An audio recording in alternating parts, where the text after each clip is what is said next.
Halo guys, selamat datang kembali di channel kesayangan kita, apalagi kalau bukan HC Suka Cerita. Dalam video ini, aku akan kembali bercerita tentang sejarah dan asal-usul penamaan suatu tempat. Langsung aja kita bercerita tentang Cianjur.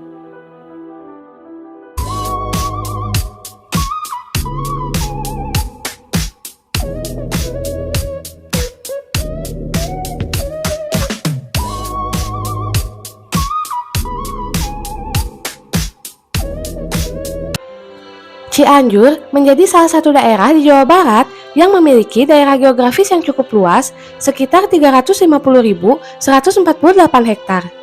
Membentang dari utara hingga selatan dan memiliki sumber daya alam dari mulai pegunungan, perkebunan, pertanian, hingga sektor perikanan dan kelautan. Secara teritorial, Cianjur berbatasan di utara dengan Kabupaten Bogor dan Purwakarta, di sebelah barat berbatasan dengan wilayah Sukabumi, di timur berbatasan dengan Kabupaten Bandung Barat, dan di selatan berbatasan dengan Samudra Indonesia.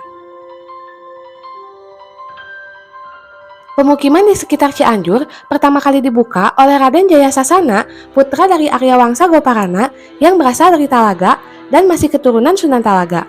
Di abad ke-17, ia membawa 100 cacah atau rakyat yang ditugaskan oleh Sultan Sepuh I dari Cirebon untuk membuka wilayah baru yang bernama Cikundul atau sekarang disebut Cikalong Kulon. Dikarenakan Cirebon pada saat itu merupakan bagian dari Mataram, Jayasasana ditugaskan menjaga wilayah barunya dari kemungkinan serbuan Banten yang bermusuhan dengan Mataram. Ia kemudian berhasil menahan serangan Banten dan mempertahankan wilayahnya sehingga ia dianugerahi gelar Panglima Wiratanu. Jayasasana akhirnya dikenal dengan gelar Raden Arya Wiratanu. Sementara itu, Arya Wangsa Goparana kemudian mendirikan Nagari Sagara Herang yang berarti lautan jernih di Subang dan menyebarkan agama Islam di daerah sekitarnya.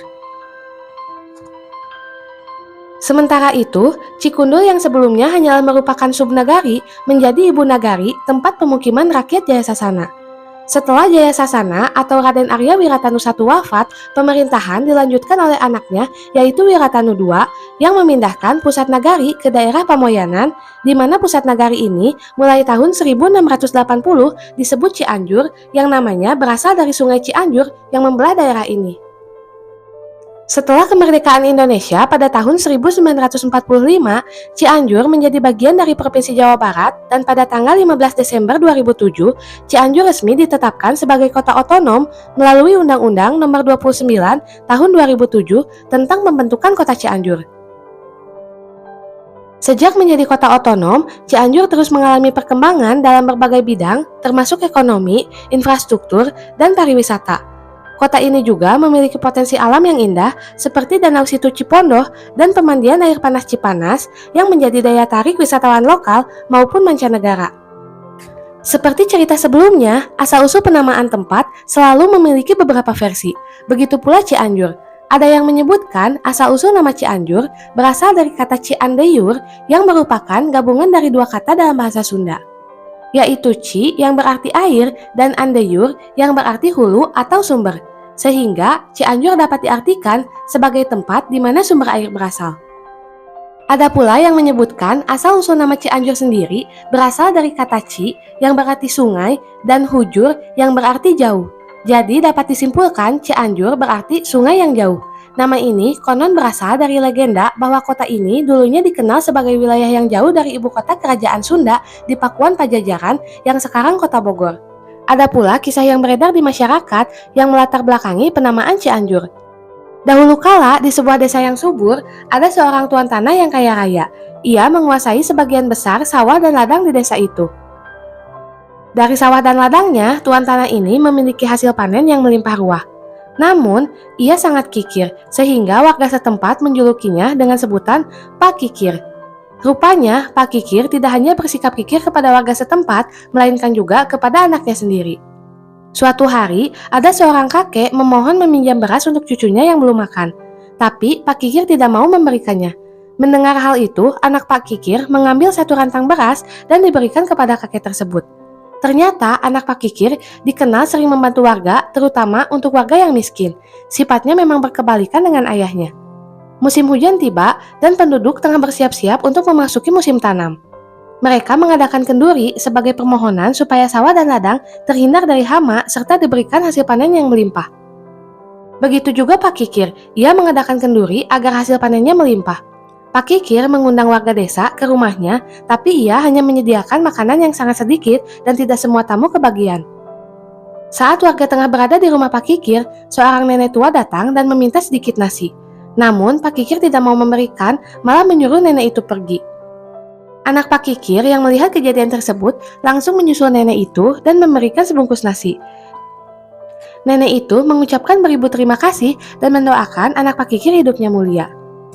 Ia juga berpesan kalau nanti malam saat hujan turun, anak Pak Kikir diminta segera meninggalkan desa dan jangan memberitahukan kepada siapapun sebelum nanti malam. Nenek tersebut juga berpesan agar anak Pak Kikir mengajak semua warga, namun nenek itu tidak mau memberitahukan alasannya.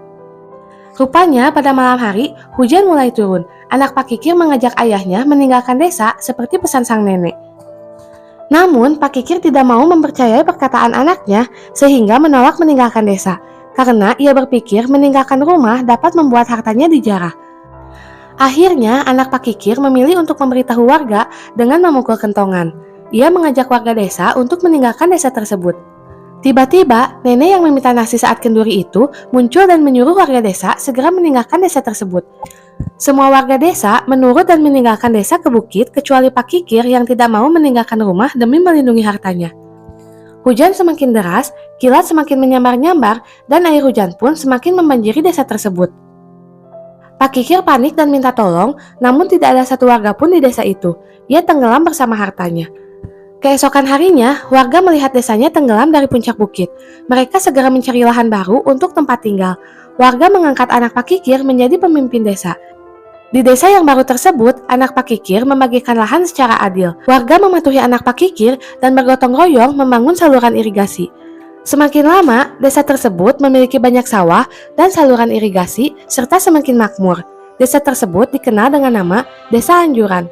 Lalu seiring berjalannya waktu, desa tersebut diberi nama Cianjur.